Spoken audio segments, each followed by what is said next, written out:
오늘은 이 설교를 신본 중심으로 설교할 거예요. 지난주에는 인본 중심으로 제가 설교를 했는데 인본 중심과 인본주의는 다릅니다. 인본주의는 인간 중심으로 생각하는 거고 인본 중심으로 설교하는 것은 하나님의 말씀을 인간이 알아듣기 쉽게 풀어서 설교하는 거고, 오늘은 좀 어려울 수 있어요. 그래서 듣다가 저게 무슨 말이지 라고 생각된다면 기도하시고요. 네. 네. 졸아도 제가 안 쳐다볼게요. 네. 어쨌든 좀 어려울 수 있는데 제가 마지막에는 조금 인본 중심으로 설명을 해드릴 거니까 결론 쪽에서는 좀 어렵더라도 같이 함께 집중해서 오늘 금요 기도회를 같이 함께 예배했으면 좋겠습니다. 아멘. 네. 서론입니다. 사람은 누구나 죽죠. 네, 죽습니다. 그런데 모든 사람이 죽는데 이 죽음이라는 것은 다 같은 죽음이 아니죠. 어떤 사람은 영광스럽게 죽기도 하지만 어떤 사람은 너무 안타깝게 죽기도 합니다.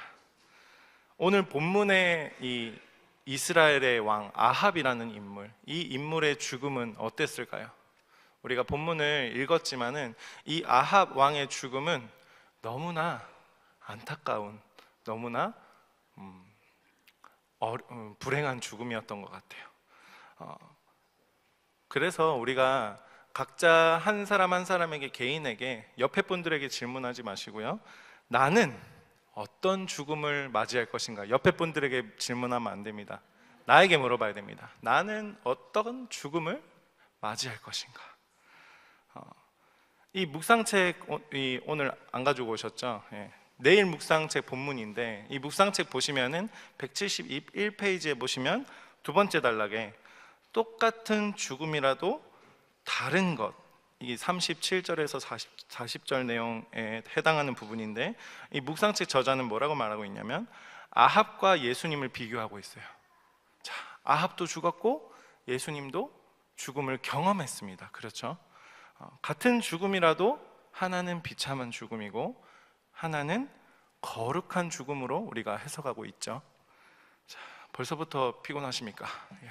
아니 되옵니다. 네.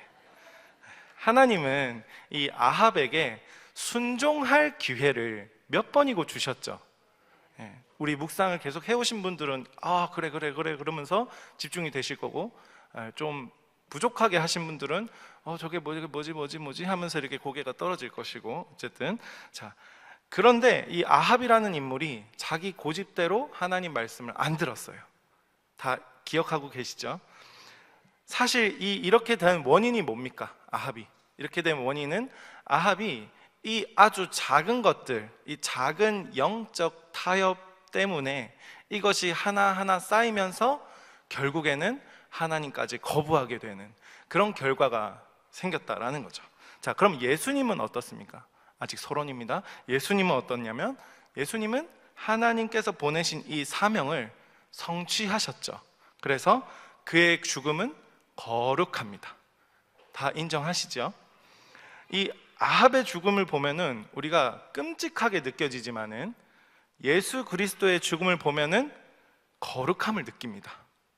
자, 묵상책에도 나와 있지만 주님의 죽음을 보며 이 한 백부장이 뭐라고 얘기했냐면 이 사람은 진실로 하나님의 아들이었도다 라고 이 마가복음 15장에서 고백하고 있습니다.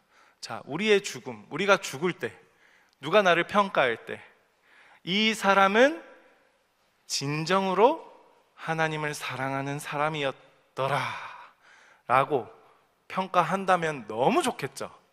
그게 우리의 소원 아닙니까? 그러려면은 누군가는 지금 당장 죽으셔야 되고 누군가는 좀 이따가 좀 죽여주시면 좋을 텐데 라고 생각할 수도 있겠죠. 자, 오늘 본문을 통해서 우리가 뭘 배우고자 하냐면 하나님 중심 사상을 배우는 겁니다. 이게 뭐냐면 교리와도 연결되어 있는 건데 하나님의 주권, 하나님의 섭리에 대해서 우리가 배울 거예요. 그래서 좀 어려울 수 있어요. 왜냐하면 우리가 익숙치 않은 표현이기 때문에 이 인본 중심으로 설교하고 이야기를 들으면은 우리 삶에서 어떻게 적용해야 될지가 쉽게 나오거든요. 근데 하나님 중심으로 말씀을 들으면 좀 어려워요. 그래서 일단 계속 들어보시고, 하나님의 이 말씀이라는 것은 반드시 성취되죠. 반드시 성취됩니다. 그게 좋은 것이든 나쁜 것이든 하나님이 약속하신 것은 반드시 지키십니다. 그렇다면 지금 우리에게, 나에게 어떻게 질문하면 좋겠냐면, 난 지금 하나님의 말씀을 경청하면서 그 하나님 말씀 안에서 살고 있습니까? 라고 스스로에게, 옆에 분들에게 질문하시면 안 되고요, 스스로에게 질문하셨으면 좋겠어요. 그래서 이 질문이 나의 삶에 적용이 되어지는 오늘 예배가 되길 바라는 마음으로 설교문을 썼고 지금 설교하고 있습니다.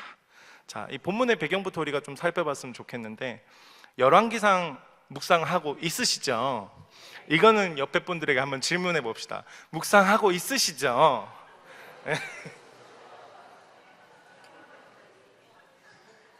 아합이 누굽니까? 라고 하면은 아합? 뭐지?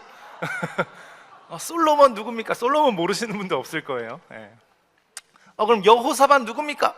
여호사밧이요? 아합 뭐 왕의 조카인가요? 뭐 이렇게 물어볼 수도 있는데, 어쨌든 그분은 남유다 왕이었죠. 이 이스라엘의 그 첫 왕이 누구였습니까? 사울이죠. 예. 죄송합니다. 퀴즈를 내는 건 저도 싫어합니다. 죄송합니다. 이스라엘 왕 사울은 첫 왕이었죠. 이 하나님의 말씀에 불순종했어요. 그렇잖아요. 불순종했고 그래서 폐위되었습니다. 그 뒤를 이어서 다윗이 왕이 되었죠. 다윗이 왕이 되어서 당대의 하나님의 합한 자로서, 물론 그도 죄를 지었지만 하나님의 마음에 합한 자로서 평가되고 있습니다. 그 다음에 누굽니까? 다윗 다음에 솔로몬입니다. 솔로몬 시작은 참 좋았습니다. 그런데 초기에는 이제 하나님의 지혜를 구하면서 하나님 말씀에 순종하려고, 하나님의 뜻대로 통치하려고 애썼지만 말미에는 어땠습니까? 말미에는 좀 안타깝죠. 그래서 이 솔로몬 때가 통일 왕국이었는데, 솔로몬 이후에 나라가 두 개로 분열하면서 분열 왕국으로서 북엔 북이스라엘, 남에는 남유다로서 나라가 분열됩니다. 그래서 이제 시간이 지나면서 이 북이스라엘과 남유다가 서로 엎치락 뒤치락 하다가 이제 이방 여인을 취하고 그들과 결혼하고 종교도 변하고, 그쵸? 종교가 막 뒤섞이죠. 그래서 이제 실제로 이 아합 시대에는 아내가 누구였습니까? 아내가 이 이세벨이었는데 바알신을 숭배하는 나라의 여자였던 거예요. 그러니까 이 하나님의 백성, 이스라엘 백성들이 어떻게 되는 겁니까? 섞여버리는 겁니다. 그래서 이 아합이 이세벨과 함께 정말 터무니없는 잘못들을, 하나님의 관점에서 봤을 때 터무니없는 잘못들을 하고 있는 것이 열왕기상에 지금 계속된 스토리였고, 오늘이 아니죠, 내일 본문이죠. 이거는 내일 드디어 아합이 돌아가십니다. 그래서 그 본문을 오늘 다루는 겁니다. 자, 하나님께서 이 선지자 엘리야와 미가야, 이 또 모르는 얼굴을 하시면 안 되고요, 엘리야와 미가야를 보내셔서 반복적으로 경고하시죠. 계속해서 경고합니다.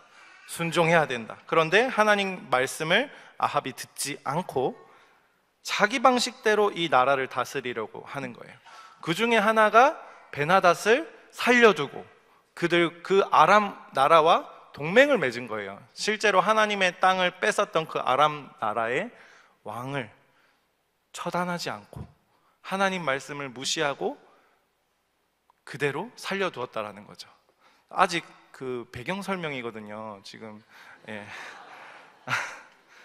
어쨌든 이 아합이라는 인물이 겉으로는 자기 자신을 포장하고 위장하면서 사람의 말로서는 승리를 기대했는데 결국에 하나님 말씀대로 오늘 죽음을 맞이하게 되는 겁니다.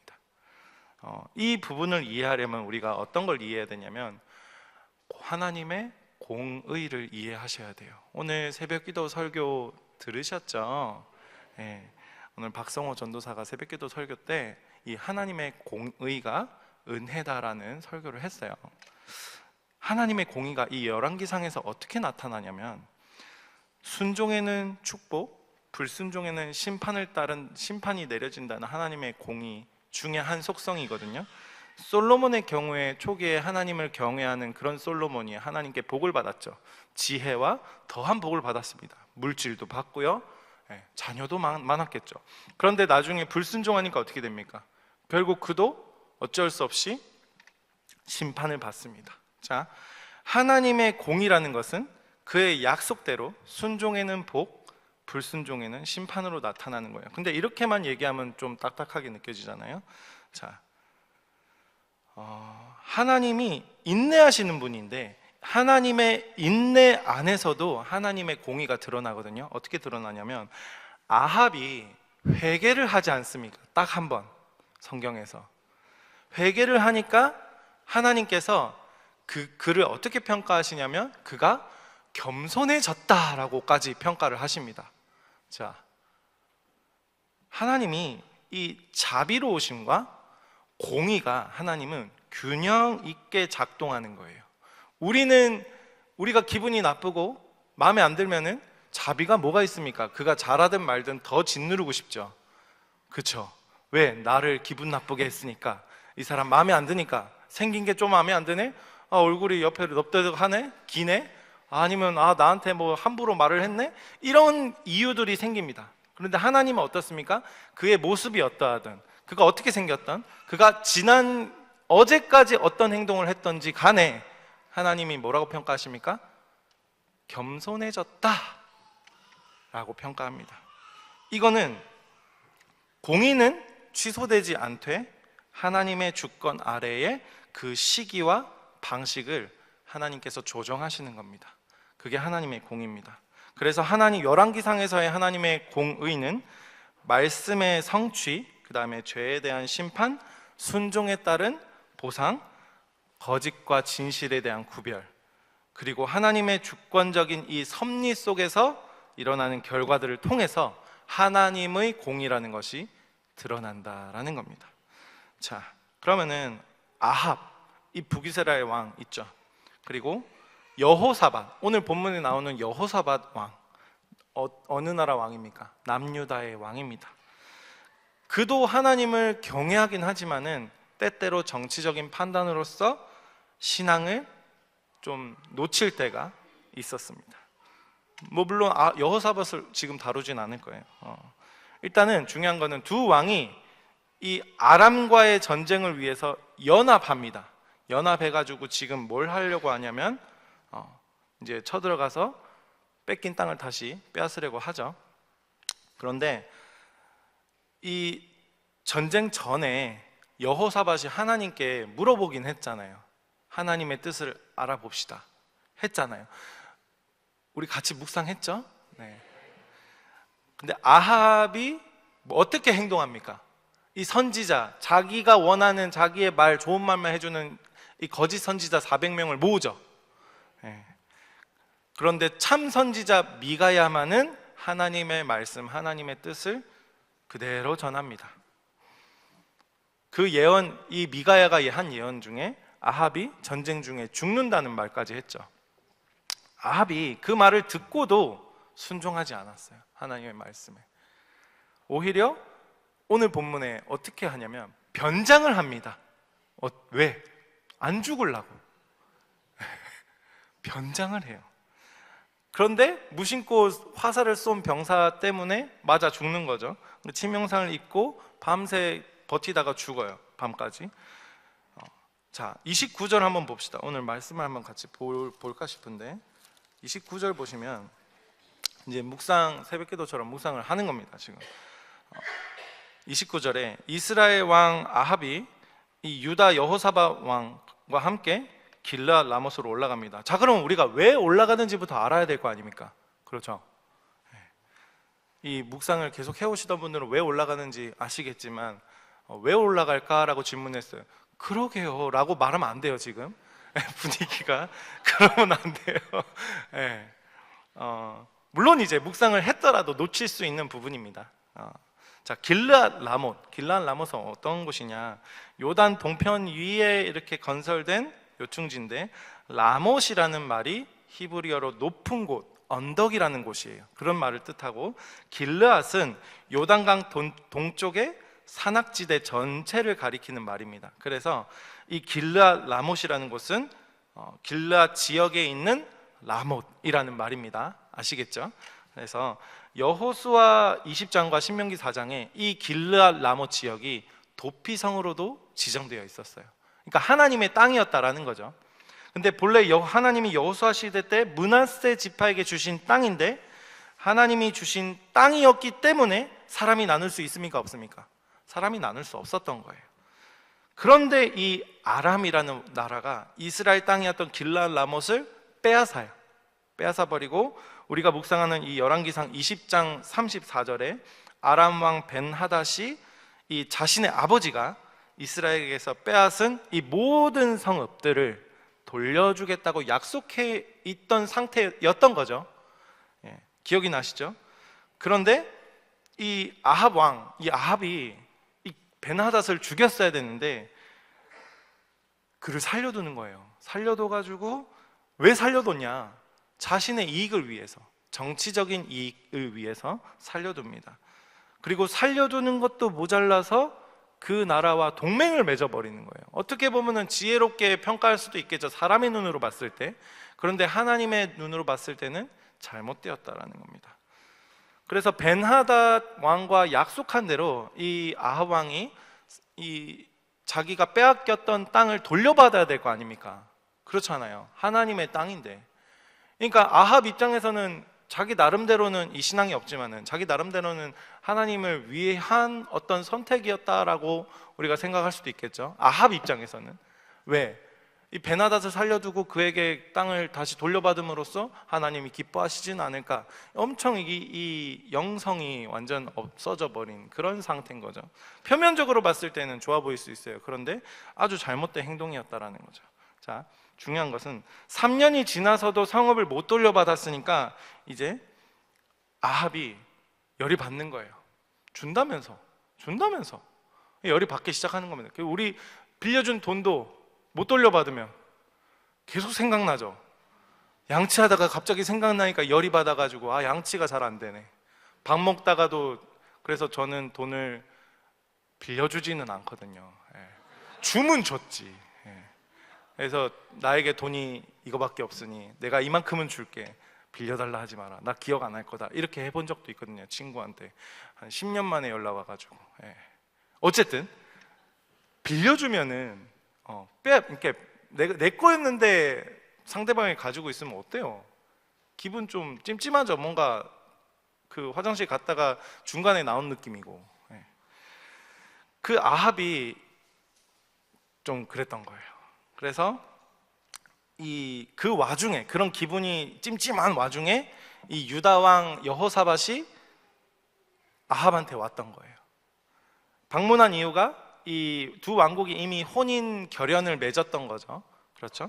혼인 결연을 맺었었고, 그 왕끼리 혼인한 게 아니에요. 제가 말을 정확하게 해야 되는데, 그렇죠?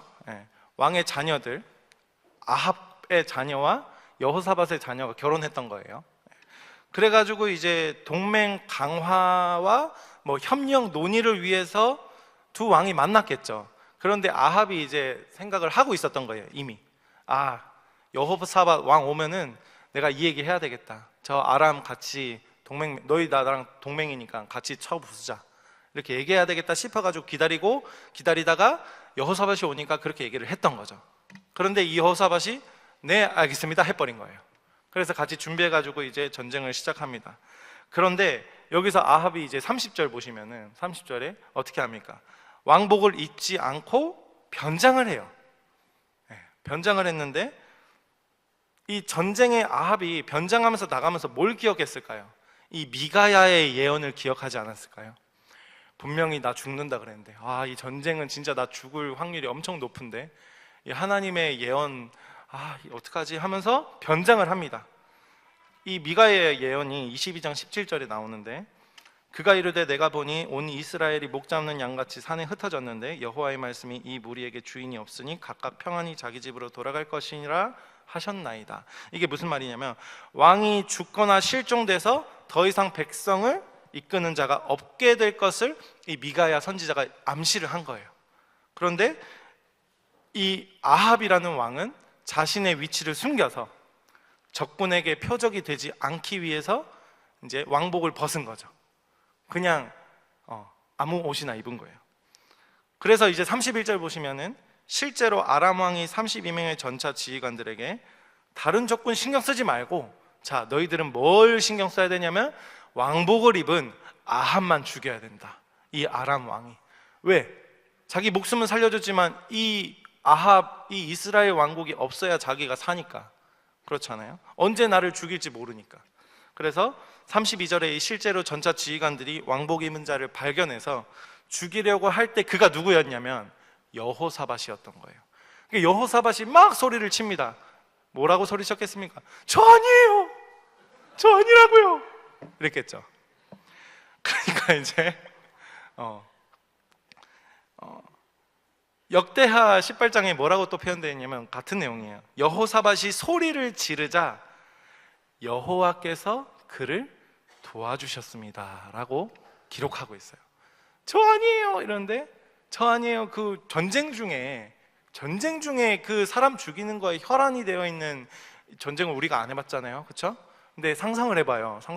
해보면은 누가 아군인지, 우리 옛날에 태극기 휘날림의 영화도 보시면 아시겠지만은 자기 동생 막 이렇게 정신 나가가지고 죽이려다가 형 이러니까 정신 차려가지고 그때 이제 정신 차리잖아요. 근데 그런 전쟁 중에 뭐 살려달라고 하니까 살려주긴 뭘 살려줘, 바로 죽였겠죠. 근데 하나님께서 도우셔가지고 이 여호사밧이 살았던 거예요. 그리고 33절 보시면은 전차 지휘관들이 이제 보니까 이제 실제로 하나님의 도우심으로 아합이 아닌 걸 알게 되고, 아합이 아닌 걸 알게 되고, 34절에 이때 한 사람이 무심코 활을 당겼는데 누가 맞습니까? 실제 아합 왕이 팍 맞습니다.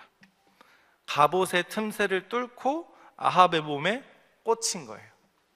꽂혀서 이제 아합이 이제 맞았으니까 다급하게 전쟁터에서 좀 빠져나가려고 이렇게 해봤는데, 전쟁 중에 한복판에서 이 전차를 타고 있는 이 왕이 어떻게 나갑니까? 못 나가죠. 그래서 35절 보시면은 전쟁은 하루 종일 계속되었고 아합 왕은 전차 안에서 겨우 버티면서 아람 사람들과 싸우다가 저녁 때 숨을 거두었다라고 기록하고 있습니다. 그래서 36절 보시면 해질 무렵에 전쟁은 그쳤다. 37절에 아합이 죽고 그의 시체는 사마리아로 옮겨져서 묻혔다라고 기록되어 있습니다. 드디어 아합이 돌아가셨습니다. 자, 30절 보시면 추임새인가요? 어쨌든 38절에 사람들이 아합의 전차를 사마리아 연못에서 씻었습니다. 씻었는데 그때 이 말씀이 성취되는 거예요. 개들이 와서 아합의 피를 핥은 거예요. 실제로 열왕기상 21장 19절 보시면 개들이 나봇의 피를 핥았던 그곳에서 네 피도 핥을 것이다 라고 예언하고 있거든요. 나봇 누굽니까? 아합이 나봇을 불의하게 죽였죠. 포도원 취하려고. 이 죽인 죄에 대한 심판이 여기서 이루어지는 거예요. 성취가 되는 겁니다. 이게 말씀의 정확한 성취고 하나님의 공의가 실현된 장면이다라고 보시면 됩니다. 자, 39절 넘어가고 40절에 이제 아합이 죽고 아하시아가 그 뒤를 이어서 왕이 되죠. 자, 여러분, 아하시아가 뒤를 이어서, 아하시아 누구냐면 아합의 아들이거든요. 생각을 한번 해봅시다. 상식적으로 이런 왕가는 대를 끊어버려야 맞는 거 아닙니까? 대가 이어질 건데, 분명히 말 안 들을 건데. 그런데 하나님께서 약속하셨기 때문에 허락하신 거예요. 약속하셨기 때문에 이 말씀도 성취가 된 거라고 봅니다. 뭐냐면 열왕기상 21장 아까 그 엘리야의 말에 아합이 회개했잖아요. 딱 한 번 회개했을 때 하나님께서 뭐라 말씀하셨냐면 그 아들의 시대에야 그의 집안에 재앙을 내리리라 라고 말씀하셨어요. 그렇게 말씀을 해버리신 거예요, 하나님이. 그러니까 그 아합 시대에는 재앙을 내리지 않고 아합의 아들 시대에야 재앙을 내리겠다라고 말씀하신 것이 또 아하시아를 통해서 성취가 되는 겁니다. 희한하죠? 우리 인간의 감정과 생각을 뛰어넘으시는 하나님 약속을 지키시는, 그래서 이 말씀 성취를 통해 하나님의 아들 이 하나님은 아합의 아들 아하시아를 왕이 되게끔 허락하셨다라는 거죠. 자, 그래 본론으로 이제 넘어갑니다. 하나님의 말씀은 반드시 성취가 됩니다. 아멘이시죠? 좀 무서울 수 있겠죠? 그런데 잘 들어보세요. 아합은 죽음을 피하려 했죠. 죽음을 피하려 했는데 이 변장하고 참된 예언자를 무시하고 거짓 평안에 안주하고 있었어요. 그렇죠? 근데 하나님의 이 말씀이라는 것은 이 우연한 것처럼 보이는 한 화살을 통해서 성취시켜 버리시죠. 우연해 보이잖아요. 화살이 몇만 개 날아갔겠습니까? 그 중에 하나를 통해서 성취하시는 거예요. 지금 예화를 하나 들려드릴게요. 타이타닉호 아시죠? 타이타닉 우리 그 영화도 참 잘 봤는데 이 당시에 최고의 기술로 만들어진 그 배가 당대에 뭐라고 평가받았습니까? 절대 이 배는 침몰하지 않는다라고 사람들이 그렇게 얘기하면서 출항을 했죠. 그런데 결국 어떻게 됐습니까? 침몰했죠. 제가 이 타이타닉호에 탄 사람들이 교만하거나 죄를 지어서 다 죽었다 이렇게 말하는 게 아니라요. 물론 수많은 사람들이 안타깝게 희생을 당했고 너무나 그 죽음은 결코 우리가 가볍게 여겨서는 안 되겠지만 핵심은 뭐냐면 인간이 아무리 자기 확신으로 자기가 확신을 하더라도 하나님의 뜻은 우리가 거스를 수가 없다라는 겁니다. 하나님이 하신다면 하시고 약속하신 것은 반드시 지키신다라는 겁니다. 이 마치 아합이 자기 방식으로 하나님의 말씀을 피하려 했지만은 결국에는 그 말씀대로 된 것처럼 이 타이타닉 사건도 사실 인간의 자만과 하나님의 주권 사이의 대조를 보여주는 그런 우리가 교훈을 얻을 수 있는 부분이거든요. 그러니까 인간의 확신과 인간의 기술과 인간의 자만은 결코 하나님의 뜻을 이길 수 없다라는 겁니다. 여기서 아무도 아멘을 어쨌든 사람들이 아무리 안전하다고 말해도 하나님이 지켜주시지 않으면은 그냥 무너질 수밖에 없어요. 제가 주일날도 설교했지 않습니까? 혈관도요. 우리 지금 몸속에 혈관이 딱 늘어놓으면 몇 미터 되겠습니까? 엄청 길겠죠. 이 혈관의 관이잖아요. 관이 큰 동맥도 있고 여러 가지 혈관이 있는데 중요한 혈관 부위 중에 한 혈관이 터졌다 칩시다. 어떻게 됩니까?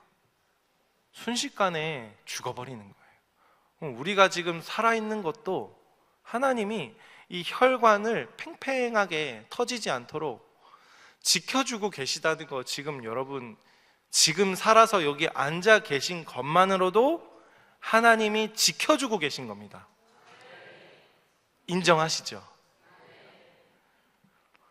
그래서 우리가 하나님이 우리를 지켜주시지 않으면 우리는 바로 죽어버릴 수밖에 없어요. 공기도 마찬가지고 모든 것 다 마찬가지입니다. 그런데 아무리 인간이 부정해도 하나님이 하나님이 말씀하시면 그냥 바로 이루어지는 거예요. 그런데 그때는 우리가 알 수 없는 거죠. 그래서 우리가 알 수 없기 때문에 간과하고 그냥 평안하게 사는 모습들이 우리에게 있지 않습니까? 하나님 엄청 인내하시고 계시다라는 겁니다. 그래서 우리는 내가 듣기 좋은 말씀, 그 구원의 말씀만 취해서 내가 신앙생활을 할 것이 아니라 하나님이 분명히 이 약속하신 심판의 말씀 우리가 절대 잊어서는 안 된다라는 거죠. 뭡니까? 예수, 천국, 불신, 지옥. 이게 올드한 메시지죠. 근데 이게 진리입니까? 아닙니까? 진리죠. 예수님을 믿으면 우리가 천국에 가고, 예수님을 안 믿으면 천국에 못 간다는 게 너무나 당연한 진리인 겁니다. 그런데 이 하나님 말씀 앞에서 우리가 항상 겸손하게 서 있어야 되는데, 하나님의 말씀을 내 감정이나 내 상황이나 나의 타락한 이 지성으로 이해하려고 하는 것들, 이것이 얼마나 하나님 앞에서 죄스러운 일인지 우리가 모르기 때문에 하는 거겠죠. 그렇죠? 저도 그랬고요. 저도 죄를 짓고 살아갑니다. 자, 그러면 이 심판의 말씀을 가볍게 여기면은 결국 어떻게 되냐면, 그 말씀이 나를 짓누르게 돼요.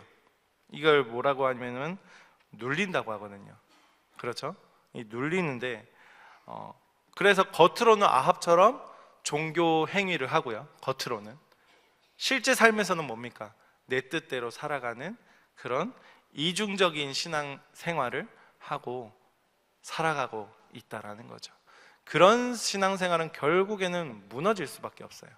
하나님이 무너뜨리셔야만이, 그가 이 땅에서 무너져야만이 죽어서 하나님을 만날 수 있기 때문이에요. 하나님은 그런 사람을 무너뜨리십니다. 내가 원하든 원하지 않든. 그래서 어쨌든 넘어가겠습니다. 우리는 그래서 하나님의 말씀을 그 자리에서 정직하게 받아들여야 됩니다. 그리고 돌이켜야 되죠. 내가 그냥 듣기 싫으니까 이 말씀을 부인하거나 말씀을 덮는다고 해서 하나님의 말씀이 사라지거나 무효되지는 않는다라는 거예요.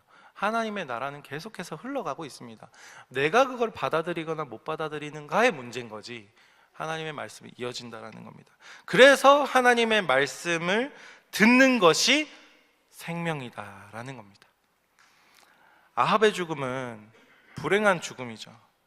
근데 그냥 불행한 죽음이 아니라 이 너무나 안타까운 이 죽음이라는 거예요.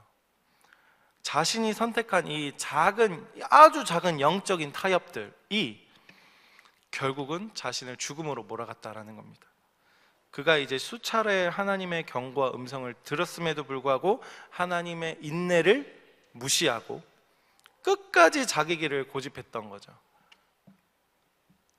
하나님은 자비롭게 경고했지만 그는 듣지 않았습니다. 열왕기상을 보면은 어떠냐면, 그 전에 하나님께서 이 젖과 꿀이 흐르는 땅이 어디입니까? 가나안이죠. 이 이스라엘 백성들이 출애굽했을 당시에 하나님이 뭐라고 약속하셨습니까? 너를 젖과 꿀이 흐르는 땅으로 너희를 내가 인도하겠다. 그게 어느 땅이냐면 가나안 땅인데, 그게 지금 이스라엘과 유다 백성들이 살고 있는 영토다라는 거예요. 이해가 되시죠? 흐름이 쭉 넘어와서 우리가 그토록 가나안 하잖아요. 그 가나안에 지금 있다니까요. 천국에 있다니까요. 그런데 이 백성들은 천국을 누리고 있습니까? 없습니까? 못 누리고 있잖아요.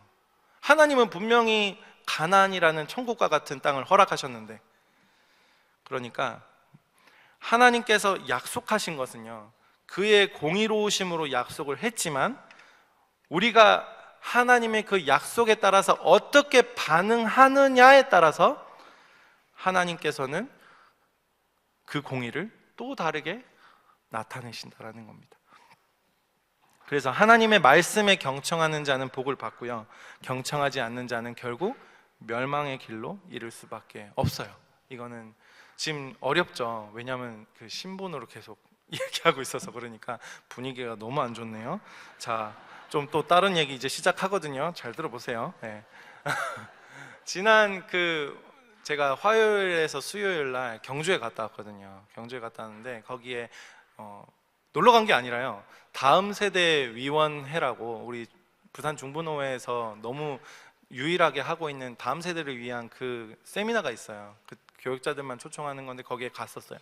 가가지고 이제 강의를 듣는데 고신대학교에 우병훈이라는 교수님이 계십니다. 그 우병훈 교수님께서 강사로 오셨어요. 강사로 오셔가지고 추천해 주신 책 중에 이번 년 4월에 책 따끈따끈한 책인데, 서초동교회 담임 목사님이신 안정진 목사님이 지으신 행복하고 성숙한 삶을 위한 성품 사전이라는 책에서 뭘 얘기하고 있냐면, 그 중에 엄청 많은 파트가 있거든요. 그 중에 경청이라는 파트가 있어요. 경청 뭡니까? 자, 아합이 하나님의 말씀을 경청 안 했죠. 경청하지 않아서 생긴 결과가 뭡니까? 죽음이다라는 거예요. 이게 뭐냐면, 경청에 대해서 이 안정진 목사님께서 뭐라 말씀하시냐면, 경청이라는 것은 상대방이 나에게 얼마나 가치 있는 사람인지를 보여주는 귀한 성품이다. 와, 문장 기가 막힙니다. 네, 제가 말한 게 아닙니다. 어쨌든 그래서 구약 시대의 하나님은 주로 선지자들을 통해 말씀하셨고, 신약 시대의 하나님은 목사의 설교를 통해 말씀하신다라고 여기서 책에서 얘기하고 있는데, 설교 외에도 성경을 읽고 묵상함으로 하나님의 뜻을 깨닫는다라고 얘기하면서 이 영적으로 어두운 지금 우리가 사는 이 시대에 들음의 자세는 엄청 귀한 자세다라고 이야기하고 있습니다. 그래서 우리는 하나님 말씀 앞에서 어떤 태도와 자세를 가지고 있는가를 지금 이 책에선 질문하고 있는데, 제가 엄청 위로되는 말씀을 하나 드리자면, 여기 앉아 계신 분들은 이미 하나님 앞에서 들음의 자세를 가지신 귀하신 분들입니다. 왜냐하면 이 자리에 앉아 계시거든요. 그래서 옆에 있는 분들에게 인사합시다. 내 옆에 앉아주셔서 감사합니다. 이렇게 귀하신 분께서, 귀하신 분들입니다. 네. 지금까지 말씀이 무겁게 느껴졌거나 하다면은 좀 해소가 되셨나요? 네. 자, 말씀이 왜 무겁게 느껴질까요? 왜 그러냐면 말씀을 들으면서요, 내 죄가 생각나기 때문이에요. 그렇지 않아요? 이번 주간에 지었던 나의 죄들, 어제 지었던 내 죄들, 혹은 이 자리에 오기 직전에도 지었던 나의 죄가 떠올라서 눌린다면, 지금 이 자리에 앉아있는 선택 자체가 하나님의 말씀에 경청하기를 선택하는 거라는 거, 여러분들이 선택하신 겁니다. 아합이 잠시라도 이 회개의 선택을 했을 때 하나님께서 뭐라고 말씀하셨습니까? 겸손해졌다. 그렇게 평가하셨던 것처럼 하나님께서 우리를 그렇게 보고 계시다는 것을 여러분들 예배드리면서 절대 눌리시지 않으셨으면 좋겠어요. 아멘입니까? 하나님께서 우리를 아이고 우리 자식 겸손해졌네 라고 보고 계시는 거예요. 우리 아멘 한 5명 했습니다. 네. 자, 세 번째는 어떠한 죽음을 우리는 그럼 준비하고 있는가? 아합은 왕이었죠. 권력이 있었고 병거가 있었고요, 군대가 있었습니다. 그런데 그의 죽음은 하나님 앞에서 그가 어떻게 인생을 살았는가를 보여주고 있는 거죠. 그의 마지막은 어떻습니까? 수치. 그의 피는 어떻게 되었습니까? 개들의 밥이 되었습니다. 사람이 보는 삶이 아니라요, 하나님이 보시는 삶이 진짜입니다. 그래서 하나님 앞에서 죽음을 준비하는 그 삶이 참된 지혜로운 삶이다라는 겁니다. 그래서 우리는 지금 이 순간부터 어떻게 생각하셔야 되냐면, 죽음을 어떻게 맞이할 것인가 보다는 죽음을 어떻게 준비할 것인가를 우리가 생각해야 된다는 거예요. 죽음은 누구에게나 다가오는 현실이죠. 여기에서 죽지 않으실 분들 계십니까? 따라가고 싶습니다. 농담이고, 죽음 앞에서 하나님의 말씀을 듣고 순종하면서 살아왔던 자는 비록 이제 세상은 그를 인정하지 않을 수도 있겠지만, 세상은 그를 하찮게 여길 수도 있겠지만, 하나님 앞에서는 하나님 뭐라 말씀하시냐면 잘하였다 충성된 종아라고 말씀하신다라는 거예요. 하나님을 죽어서 탁 만났을 때 그런 사람은 잘하였다 충성된 내 아들아, 충성된 내 딸아라고 하나님이 분명히 말씀하실 거다라는 겁니다. 아합은 병거에서 피 흘려서 죽었지만 예수님은 십자가에서 피 흘려 죽었습니다. 자, 아합은 사람들에게는 덜 수치스러웠을지도 모르겠죠. 병거 안에서 죽었으니까. 근데 그의 죽음은 어떻습니까? 너무 비참합니다. 그런데 예수님께서는 사람들 앞에서 뻘거벗긴 채로 십자가에서 수치스럽게 가장 고통스러운 죽음을 경험하셨을지 모르겠지만 그의 죽음은 어떻습니까? 너무나도 고귀하고 거룩한 죽음이다라는 거예요. 우리가 아합의 피를 묵상하면 비참하죠. 그런데 예수님의 피를 묵상하면 어떻습니까? 하나님과 연결되는 열쇠가 바로 예수님의 피다라는 것을 우리가 깨달을 수 있다는 거죠. 죽음이라는 것이 그 사람의 인생을 평가하는 하나님의 시간이라면 믿음으로 사는 자는 이 죽음은 심판이 아니라 영광이 되는 겁니다. 그래서 우리는 이렇게 물어야 됩니다. 나는 어떤 죽음을 준비하고 있는가? 그리고 더 중요한 질문은 뭐냐면 지금 현실에서 우리가 질문해야 될 거 아닙니까? 내가 오늘 하나님 말씀 앞에 어떻게 반응하고 있는가? 이겁니다.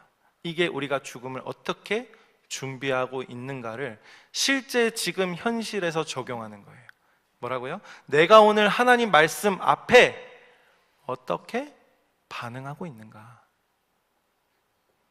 말씀을 듣는 이 순간 있잖아요. 이 지금 말씀 듣는 순간이 죽음을 준비하는 가장 복된 시간입니다.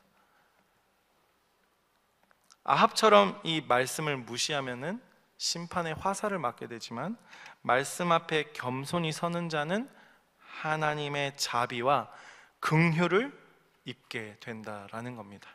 그래서 결론입니다. 하나님의 말씀은 절대 우리가 피할 수 없습니다. 내가 그냥 피하고 싶어서 피해 다니는 것 뿐이지 하나님의 말씀은 절대 변하지 않아요. 그 말씀은 반드시 성취가 됩니다. 말씀을 무시한 죽음은요, 슬프고 두렵고 아프지만은 말씀을 따르는 죽음은 복되고 영광스럽습니다. 그 어떤 변장도 어떤 전략도 하나님의 뜻을 막을 수 있습니까? 없습니까? 없어요. 아무리 아합이 지혜롭다 하더라도 그거는 자기 똑똑이지 하나님이 주신 지혜가 아니다라는 거예요. 하나님의 말씀은 우리의 시작과 끝을 이끄시는 진리의 말씀이다라는 거. 그래서 오늘 우리가 하나님 말씀 앞에 서 있잖아요. 말씀은 우리를 말씀을 순종하지 않으면 심판의 자리로 이끌 수도 있지만 이 말씀은 동시에 생명의 자리로도 이끌 수 있다라는 겁니다. 그것에 우리가 어떻게 할 수 있습니까? 순종하거나 불순종하거나 선택할 수 있는 거죠. 우리는 이 아합처럼 자기 고집을 계속 부리다가 쓰러질 수도 있고요. 베드로처럼 실패했지만 회개해서 돌아와서 부활의 증인이 될 수도 있습니다. 베드로는 그럼 영원히 살고 있겠습니까? 이 땅에서 죽었잖아요. 죽고 나서 영생을 얻었지 않습니까? 차이를 만드는 건 뭐냐면 지금 이 말씀 앞에서 내가 어떻게 반응하고 있는가, 이게 차이입니다. 오늘 우리가 이 하나님 말씀 앞에서 마음을 여십시오. 표정은 열리지 않았더라도 마음을 여십시오. 네. 회개의 자리에 우리가 한 걸음만 나아가더라도 하나님께서는 이 한 걸음을요 엄청 기뻐하신다니까요. 하나님이 엄청 기뻐하세요. 여러분 아기 키우실 때 아기가 첫 걸음만 탁 뗄 때 너무 기쁘잖아요. 근데 인간인 우리, 부족한 인간인 우리도 부모가 되어서 자식이 그렇게 이쁜데 하나님이 말씀 앞에서 우리가 한 걸음 탁 뗄 때 하나님 얼마나 기뻐하시겠어요. 그래서 하나님이 은혜를 부어주시는 거예요. 그 은혜를 부음 받은 우리고 부음 받을 수 있는 우리다라는 겁니다. 우리가 할 수 있는 건 뭐냐면, 중요한 건 뭐냐면, 여러분 계속 이렇게 하면은 또 행위로 가는데, 그게 아니라 중요한 건 뭐냐면 우리의 생각을 두고 하나님 앞에 나아가는 거예요. 내 행위에 초점을 맞추는 게 아니라요, 내 생각을 하나님 앞에서 한번 보는 겁니다. 아합이 겉으로 바뀌어도 바뀌지 않은 게 뭐였냐면 그의 생각이었어요. 그의 마음이었어요. 우리는 겉으로 보기에는 거룩해 보이고 겉으로 보기에는 사랑하는 것처럼 보여도 마음 가운데 우리가 뭘 품고 살아가는지, 그 생각 가운데 우리가 뭘 보고 살아가는지. 사람은 속일 수 있고 사람은 모를 수 있지만 하나님은 속일 수 없고 하나님 모를 수가 없습니다. 우리의 마음을 아시는 분입니다. 우리의 생각을 아시는 분이라고요. 지금 여러분이 어떤 생각을 하고 있는지 하나님 다 아신다니까요. 저는 몰라요. 알고 싶지도 않아요.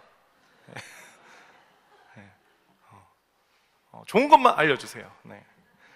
우리가 할 수 있는 유일한 행위는 뭐냐면, 이런 우리의 모습을 바꾸려고 하고 치장하려고 하는 게 아니라 우리의 있는 모습 그대로 하나님 앞에 나아가는 행위입니다. 우리가 할 수 있는 행위는 그거밖에 없어요. 그래서 오늘 이 밤에 우리가 이렇게 좀 기도했으면 좋겠습니다. 주님, 내가 주의 말씀을 외면하지 않게 해주세요. 하나님 말씀을 내가 붙잡게 해주세요. 내 상태가 어떻든, 내 모습이 어떻든, 내 감정이 어떻든 간에 하나님 말씀을 외면하지 않게 해주세요. 그래서 내가 아합처럼 무너지지 않게 하시고 예수님처럼 순종하는 삶을 살게 해주세요. 아직 끝난 거 아니거든요. 죄송합니다. 그리고 잊지 않으셨으면 좋겠는 게 죄송합니다. 죽음을 준비하는 가장 지혜로운 방법은 지금 이 순간 하나님 말씀 앞에 서는 거예요.